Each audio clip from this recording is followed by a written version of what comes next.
Good evening, everyone. Thank you for joining us on Facebook Live at the Savannah Philharmonic. My name is Keitaro Harada. I'm the music and artistic director of Sav Phil.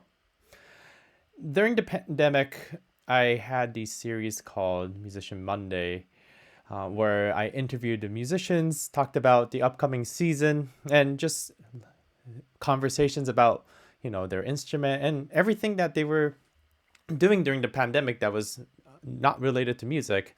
And because of the pandemic, we had to cancel our season. But then back in September, we announced our season reimagined, where we are doing concerts in a creative format at different venues, coming out of the traditional ways of doing concerts at the big theater, making sure that the audiences members are safe, making sure the musicians are safe and the staff are safe in order to produce classical music and non-classical music also to our community.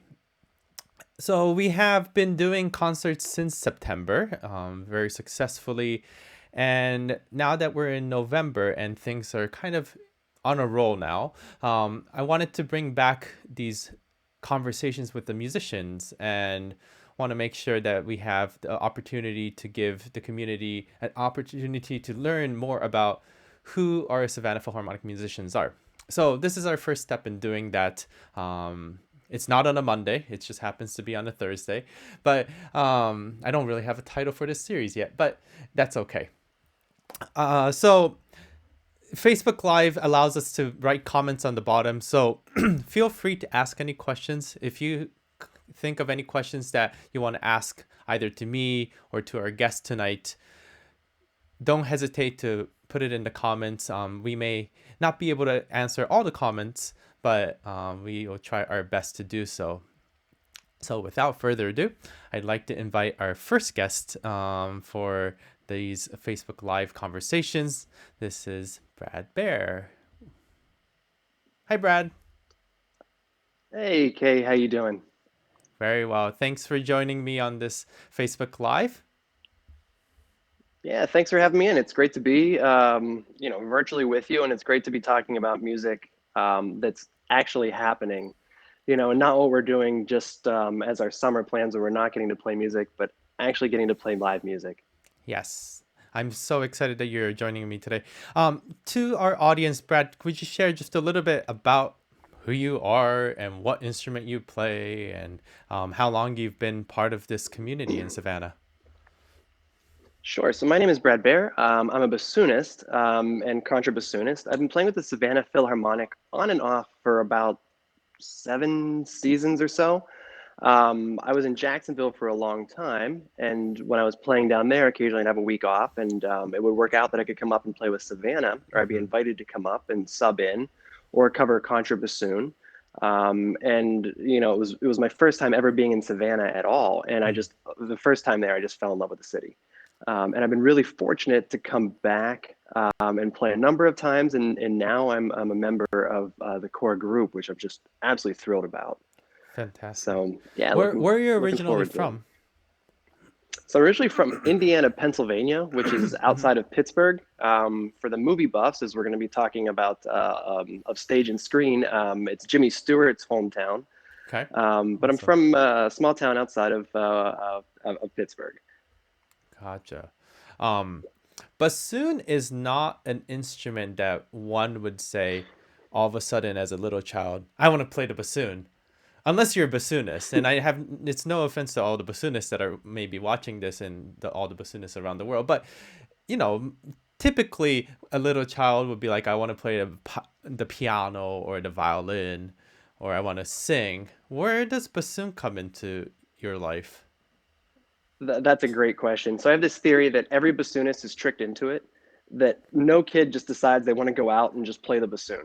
Um, so I started music in elementary school, Mm-hmm. and it was fourth grade. We had a band program, and I started playing the clarinet. I wanted to play drums or something like that, but my parents said, no, you need to learn how to play music and not drums. So sorry, percussionist, but they said I had to learn how to read music, and so I chose the clarinet and started playing that, and I guess I was okay at it. And so my elementary teacher, who was a bassoonist, said, "Hey, I think you have the personality to play the bassoon." And I was still not to this day sure if that was a compliment or not. I also think it's just a matter that I was physically big enough to hold the thing and not drop it. And she was just looking for someone to come play it. So when I was in sixth grade, I transferred over to that.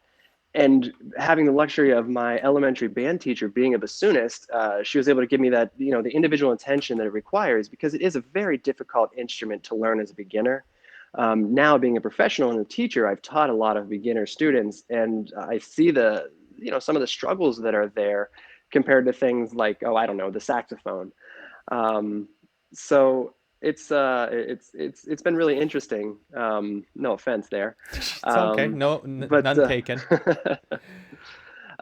but so it was really interesting learning that, and I fell in love with the instrument. I guess I had an aptitude for it. I was good at it. I enjoyed it, and I fell in love with the thing. And so I started studying in privately in eighth grade. I believe I started studying privately, and Hmm. just kind of went from there. I fell in love with the sound of it, the challenge of it. Although sometimes that challenge can be a little much now, but just absolutely fell in love with every part of it. And I'm fortunate to have made this instrument, and everything around it my life's pursuit, which I'm so fortunate for that, you know? That's fantastic. One of the things that maybe, a person who's watching or who doesn't know much about classical music or instruments in particular would not realize is that the bassoon is actually extremely difficult. And one of the great things about watching a bassoonist play is the thumb. Yeah. Would you Um, tell just a little bit about what's going on with the thumb? Sure. So with the thumbs, we have my left thumb has my instrument has 9 keys, which it needs to manipulate at any given time, and that's just the left thumb. And the right thumb on my instrument has 5 or 6 keys to press, and each one has corresponds to different notes. On one part of it, you're playing down to the low end of the instrument, where you're closing all the keys and making the sound come out of the top of the instrument, or the bell, the thing that sticks up above the orchestra. Looks like the little like rocket launcher kind of Mm-hmm. sticking up above the woodwind section. And the other side of it is there's all these little like venting keys, is what we can call them. So for fingering, to put it, if you have the same fingering in a lower octave, it's the exact same fingering the octave above, but you need to add a thumb key in order to get it to speak. And to play in tune, and to not have a crack at the beginning of it. And so you're just constantly, pressing the thumb keys. So it takes a little while to get used to, but I do say when I go into schools, when I talk to beginners, I always tell them that, like, if you're good at video games, you might be good at the bassoon, Oh, that's because good. if you're Yeah. you're really good at with all the thumbs, you might be the next bassoonist extraordinaire. I'm wondering when your teachers told you when you were young that you have the personality of the bassoonist, if that meant, what, how would you interpret that as an adult Brad, looking back, 15, 20 I, years ago?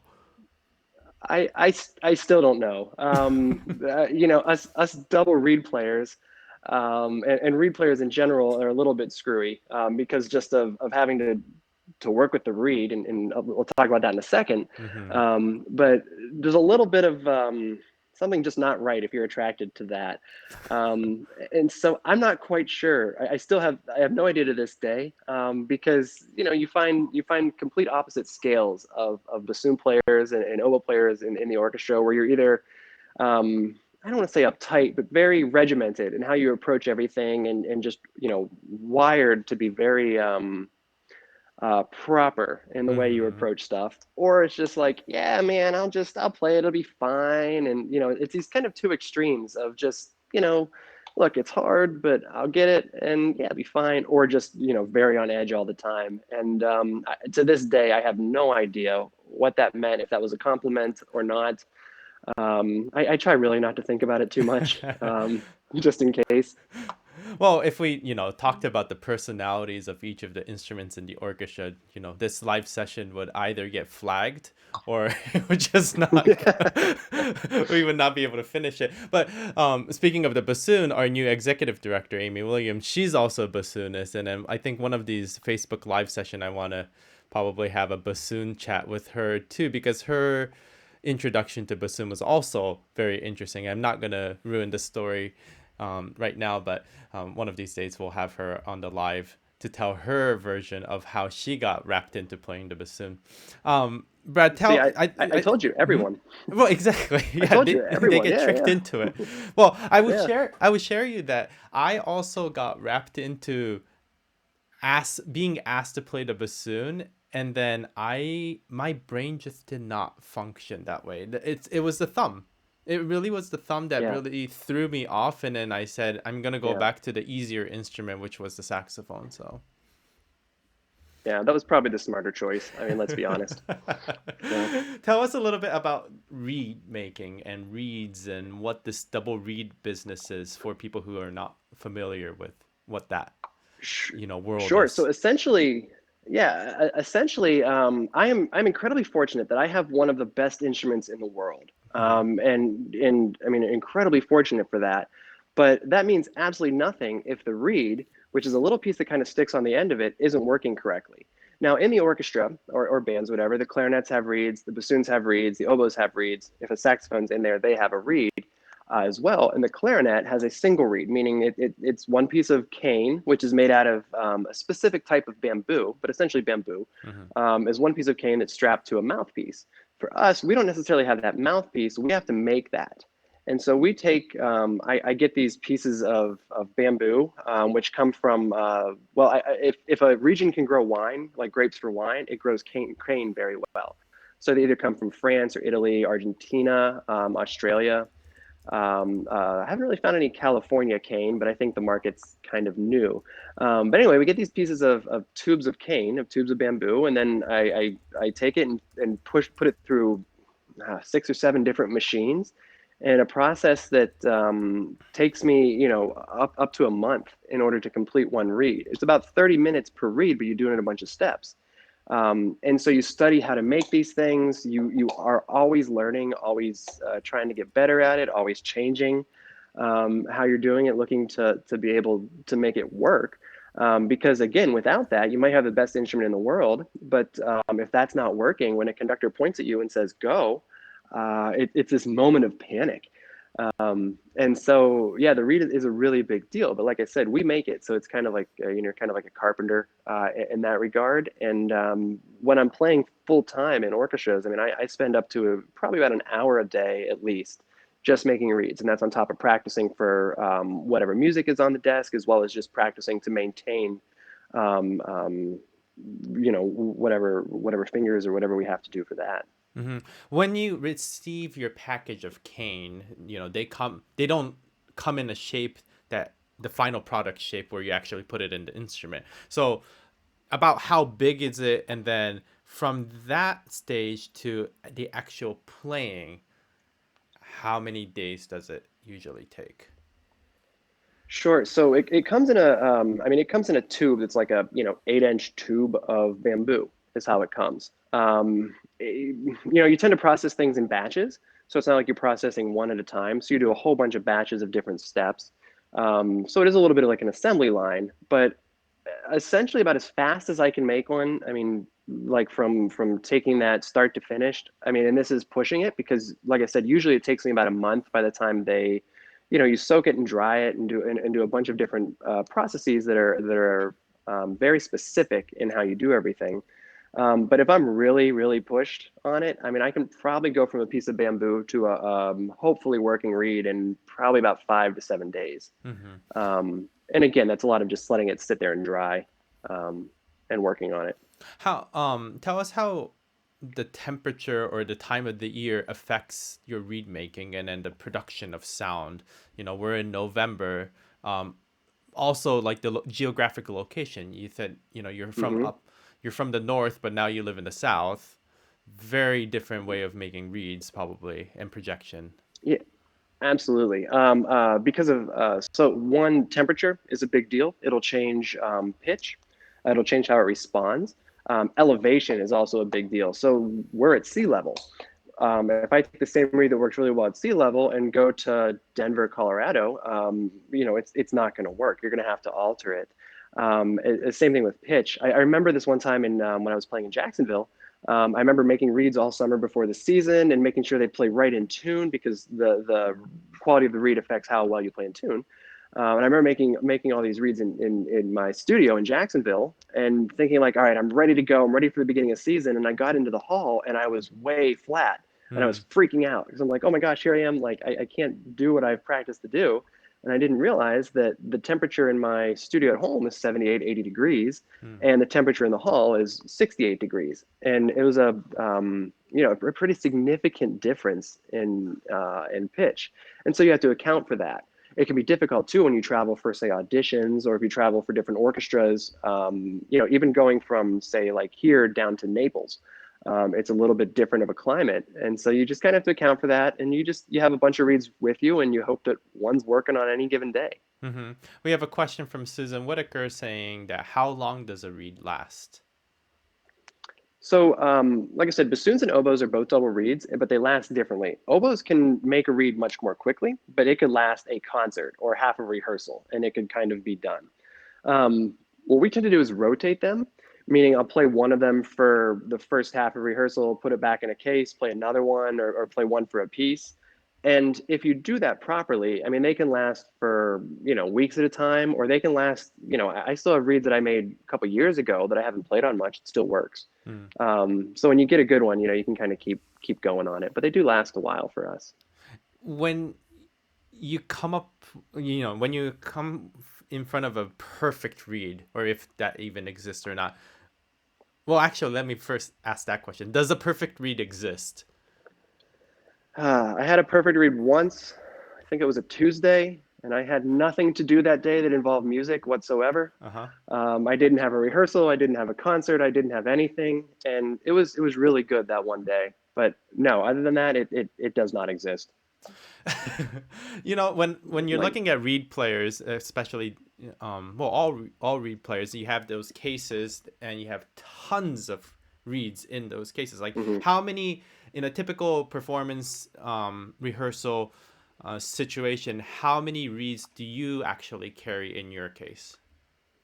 So I'll have about 10 with me Mm-hmm. at any given time that are case worthy, we'll say. Mm-hmm. And that's whittled down from a significant number that's on my read desk or at my studio at home, where I've gone through and say, okay, I know that these are the 10 that I can probably rely on. Mm-hmm. And then there's days where some of those, every one of those will work, and there's days where one of them maybe works, and then you're playing that for the entire weekend concert. So it can be hit or miss. I mean, essentially, you're working with a vegetable. No two pieces of lettuce are alike, no two pieces of cane are alike, and so you're kind of at the whim of a piece of bok choy. It's not great. That's actually a good analogy. I've never heard that before, but that makes total sense. That yeah, it's and then plus the double read is much more sensitive than the single read players. Like like I grew up and playing single read all my life, so I know the tendencies. But even if it's a pretty Hmm. bad read, I could get away with it. That doesn't really work with double read. Like if it's a bad read, it just doesn't make any sound. Well, I think any professionals can get away with it, Mm-hmm. and that's part of being a professional is learning how to just make it work. Yeah. Where you look at it and it shouldn't work, and maybe a high school student would see it and go, "Oh, there's no way to see this, or no way this is going to play." But as a professional, you got to make it work, and so. And this goes for clarinet players as well. The same Mm-hmm. thing, where it might be a bad read, but you have to do what you have to do in order to make it work. Because again, when a conductor goes like this, you need to be able to play right at that time, and you can't blame it on the read in a concert. I mean, it can not come out, but you can't blame it on that. So you just have to practice, learn how to make the bad reads work for you, and hope it works. But if it doesn't, then you definitely blame it on the read. Yeah, we always blame it on the read. Well, it's the typical wind player, especially like I think we all kind of grow out of this habit, but like in high school, college level, when someone makes a mistake, they look at the instrument as if it's the instrument that made the mistake, but it's Oh, actually you. I oh, always love it. It's with the it's younger students, they'll mess up something and they'll be like, "Oh, the reed," but it's like actually it's you who made the mistake. It has nothing to do with your instrument. Oh no. Did I freeze? I think I froze a little bit. Let's see. What is happening? Oh, is Brad back? I Maybe? think we're both. Oh, okay, we froze a little bit. But this happens in live stream, so We'll come back. We'll come back to life. Well, We'll all come right. back to. All Thank you, right. I think. Hello? All right. All right. We're back. All right. Sorry about that. It's okay. No need to apologize. We could blame it on the internet. Blame it on the horn. It's definitely Yeah, the yeah, instrument. yeah. Yeah. See? It's exactly. It's Always the ingrained in our instrument. DNA to blame something else. Um, so let's talk about what's coming up this month. The first concert that we have is on Saturday. It's the Fill the Squares with Music, and this started in September, where we are performing at the balcony of the Parker's Company at Chippewa Square. And this time around, we have on Saturday at 4 p.m. a Woodwind Quartet with four members that are performing. We have Andrew. Oops, hold on a second. I meant to post a photo. There we go. So we have Kristen Spiridon on clarinet, Michael Daly on the horn, Andrew J. Ripley on the oboe, and Sandra Nikolaevs on the bassoon. So tell me what it feels like to be part of a woodwind quartet or quintet. We're going to talk about quartets and quintets, but just woodwind chamber music. What should people anticipate? Sure. So being part of it, or any small chamber ensemble, or what we call chamber ensembles, but any small ensemble, there's a real freeness to it that you don't necessarily get in a larger ensemble with an orchestra. And one of the reasons of that, and I'm sorry to say, is because there's not a conductor in front of you. Yeah. And so each individual member is able to contribute in different ways to how they want the music to go. And so, say if the horn has the melody, they can take it, and the rest of the ensemble should follow. And there's a little bit more of a give and take that can happen with that. And so, there's a little bit more of a spontaneity within the constructs of whatever the music may be. That really provides for some interesting moments, especially as players. For the listening audience, I think what's interesting is because you don't have a full violin section playing. You have Mm-hmm. one player playing each part, and they're trying to fill out the sound of that part in whatever different way. And so they might be going from the melody line to the harmony line to an accompaniment to a rhythm line within two or three beats, potentially. And so there's so much change in it. And I've always find that really interesting. But it's definitely, for me as a player, it's the communication that gets to happen. It's a very personal interaction when you're playing with a group of musicians that you enjoy playing with, and when everyone's attuned to that, there can be some really wonderful stuff that happens. Mm-hmm. We're not making it easy for our quartet players this Saturday because it's November and we're also playing outdoors, Hmm. and we all have very expensive instruments.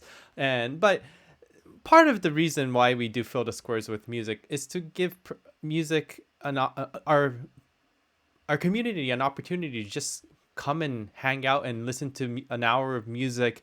And they don't have to even stay for the whole thing. They could just walk by. And one of the beauties that I found in this project that we've been doing since September is the fact that we have especially on weekends, we have our tour buses in Savannah that will Hmm. go past, and then they will enjoy the moment of little music that they get to hear. And then we have a lot of people who bring out their picnic blankets or their chairs outside to just hear fun music, live performance. And especially in this pandemic where it's very difficult to have a live performance and being together in close space, the outdoor kind of feels comfortable, and the outdoor feels safer to do things like this. So even though it's a little bit tricky for the winds to be playing outside, I'm glad that we're doing it, because then our community can be exposed to woodwind chamber music. So tell us a little bit about what the audiences and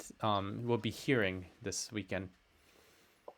Sure. So they'll announce the program from the stage, Mm-hmm. but there's four or five pieces. I believe they're doing five pieces this weekend on Saturday.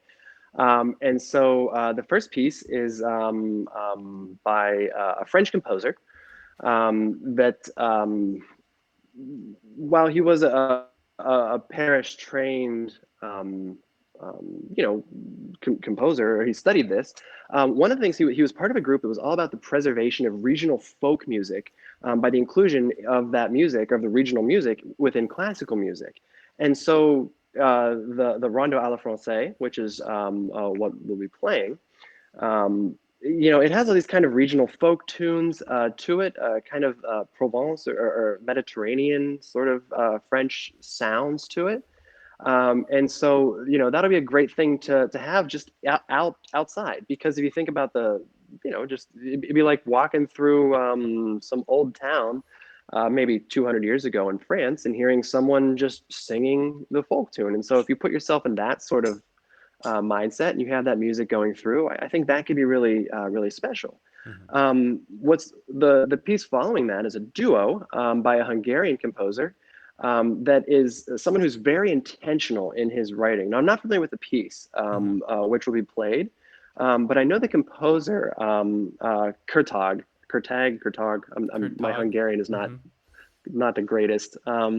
But he specializes in writing a lot of music that's very brief, or has very brief movements, reducing the music to kind of a level of just elements, and being in the moment, very deliberate of the use of specific notes.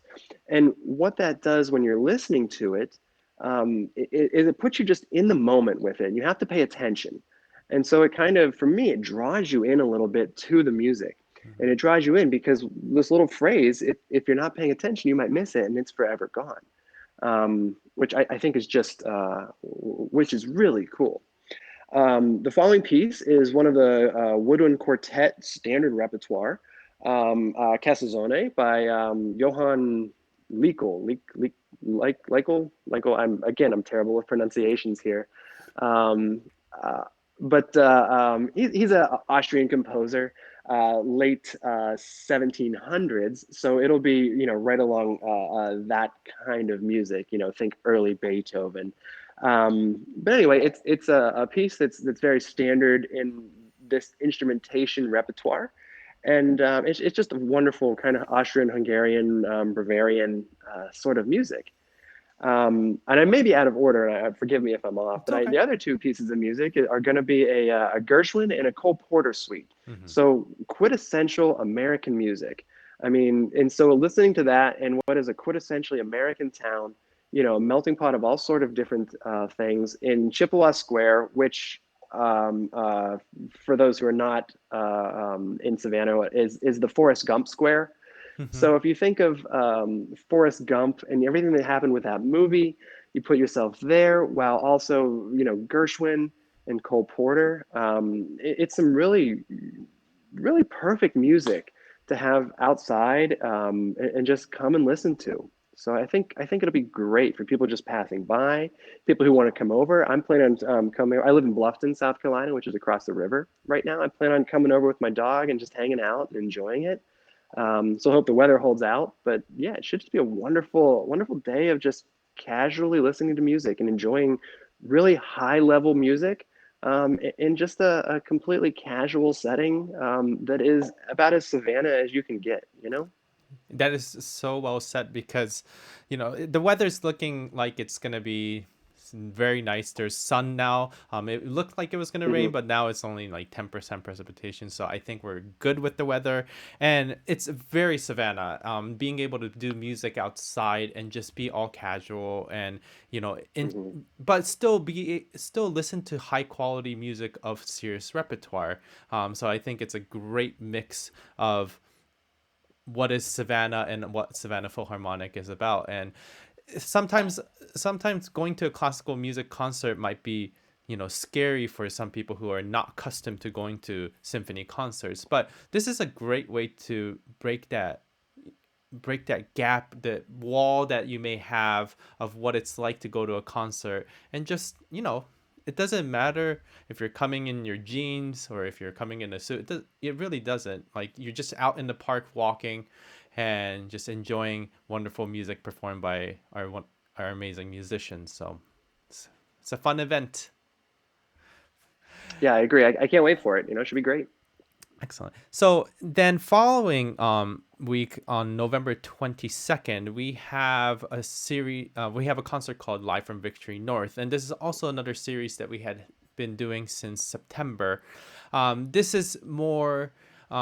This is not a free event. It's in at Victory North, and which is a wonderful venue that we have been partnering with.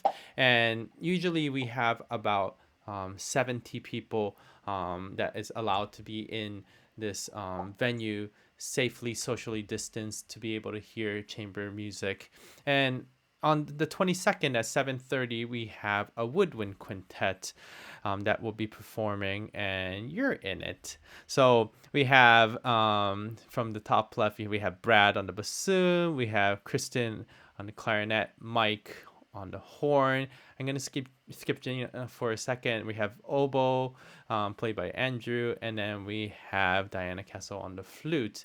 Now we have two flute players down at the bottom row because Gina's gonna be doing the live stream chat. So she will be conversing with people who will be watching on the show live and answering any questions that people may have as they watch the music, which is this is something that came about during this pandemic, right? Because back in March when orchestras and ensembles started to do live stream, there's an opportunity to actually converse with people who watch the live streams online, and who don't feel safe to come to the concert in person. So we wanted to make sure that we always have someone who is at the computer during the live stream.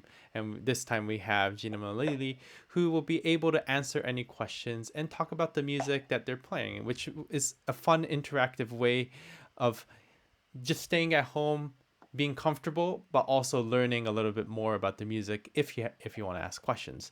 So before we talk about the repertoire, Roger had an interesting question where he asked, See please that? tell us how chamber performers communicate as they work without a conductor.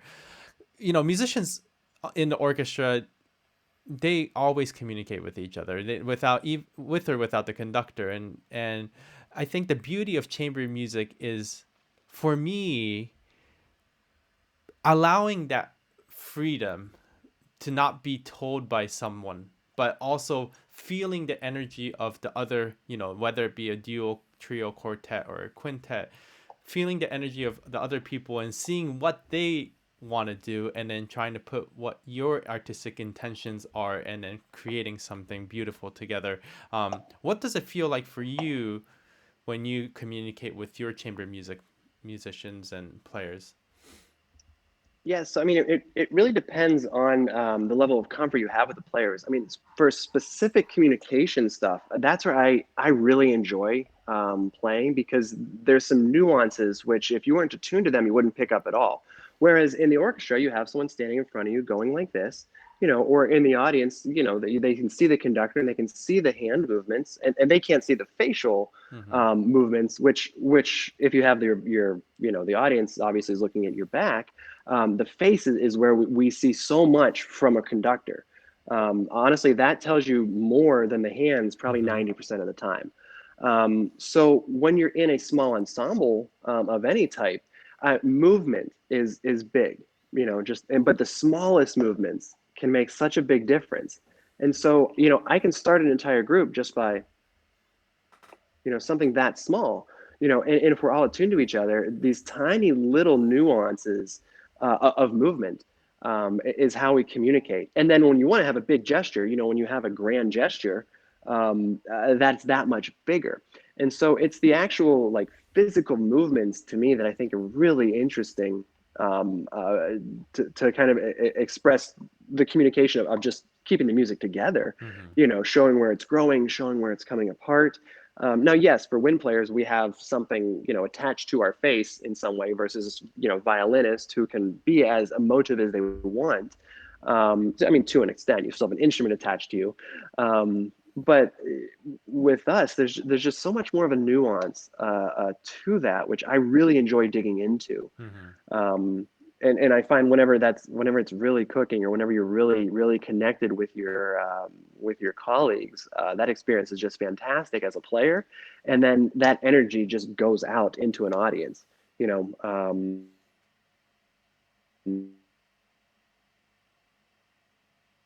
I'm very believing that,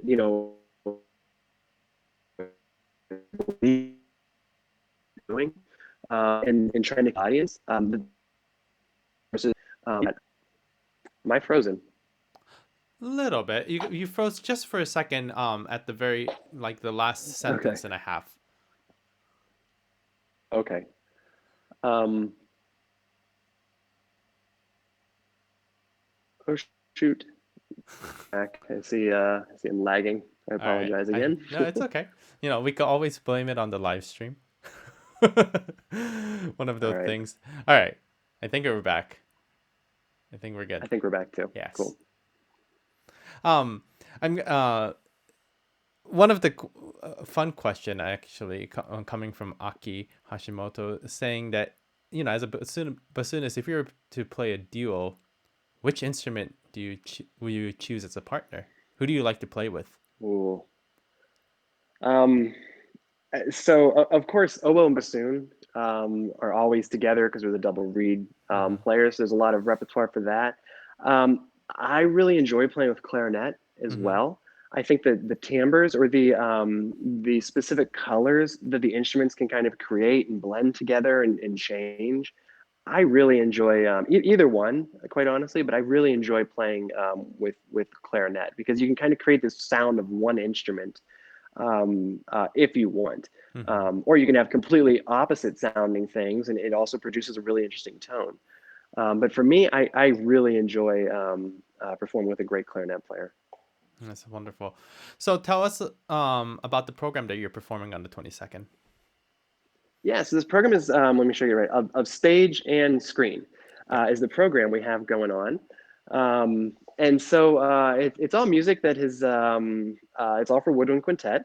And it's all music that has either something to do with movies or has been on stage or something like that. So we open up with a Gershwin piece, or an arrangement of a Gershwin piece that's titled Promenade, but it's also known as Walking the Dog because it's from the Fred Astaire and Ginger Rogers Mm-hmm. movie. Um, oh shoot, what's it called? Oh, Shall We Dance? It's Shall from we Shall We dance? Dance. Yes. Yeah, and anyway, so it's from a scene where a guy's, they're walking a dog on this luxury liner, and so it's from that movie. But it is quintessential Gershwin. We then move from that into a Debussy piece. It's the Petite Suite, arranged for a woodwind quintet. This is originally for piano four hands, meaning two piano players on one piano, or I guess two pianos, but two piano players. And it's arranged for woodwind quintet. This is for quintet. It's a fantastic piece. It's a four movement piece, and the first two movements of it are actually based on poetry by a French poet. And so the music is kind of a setting of that and reflects it. The last two movements of it also complement the poetry and complement the kind of the liveliness um, of the first two movements, but they're not like set to any sort of track or any sort of text either. So Debussy's music has obviously been used. Well, I don't know if this piece offhand it has been Mm-hmm. used in a specific movie, but Debussy's movie music has been used in all sorts of different Mm-hmm. settings, whether it be film or TV commercials or on the Mm-hmm. stage. Like I said, we are doing arrangement of this, but I think the transcription which the Petite Suite has been transcribed a number of times for different instruments, but I think this transcription is really great. It does, reflect the kind of orchestration that Debussy does in pieces like La Mer, so the sea, or, Prelude to the Afternoon of the Faun. Mm-hmm. It's very, I hesitate to use the word impressionistic because I know that group of composers and artists would hate to have that title attached. But that's what we know it as, a genre of impressionism, Mm-hmm. and so it just has its wonderful example of Debussy's music. From there, we moved to a piece by a composer who I'm really excited that we're playing her music. It's by American composer Amy Beach, um, who was born in the kind of mid to late 19th century, early successful composers. She was, by all accounts, an absolute prodigy at piano and memorization, and then composition took off. Her compositions gained so much interest that she actually had her Gaelic symphony premiered in, oh geez, let's see if I can, 1896 by the Boston Symphony. And she would be the first female American composer to have a symphony composed and published and premiered by the Boston Symphony, and the first, American woman to have a symphony composed and published. Period. Now, I don't like to usually, categorize someone like the idea of this is a woman composer or woman conductor or male conductor, like because that's weird. Mm-hmm. However, when you place what she did in that time period, she's just a titan. She's an absolute pioneer. I love her music. She composed over 300 pieces, well, published over 300 pieces. She had this amazing life. And we're playing a piece called Pastoral, which is a Sicilian. So it's kind of a little dance, but it's an A form, which is, like there's a melody, and then there's kind of a bridge, there's a second part, and then it comes back to the original part. Anyway, it's the only piece for Woodwind Quartet, I believe so, that she published or that she Mm-hmm. wrote. And it's short, it's beautiful. One other thing I really like about Amy Beach, and you can tell I love her music as I go on a Mm-hmm. little Yeah, bit you too do. much, but she loved to Definitely. composed loved to be around nature in the Mm-hmm. woods, and it's so reflected in her music, natural. Just you can just close your eyes and imagine that you're just off in a national park somewhere. Mm-hmm.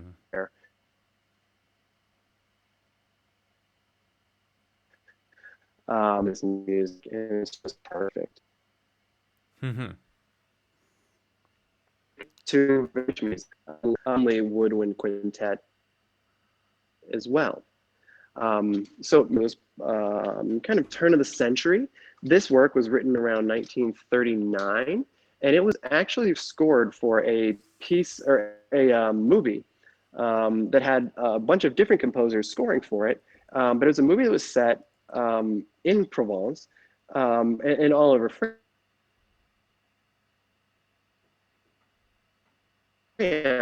but their ages.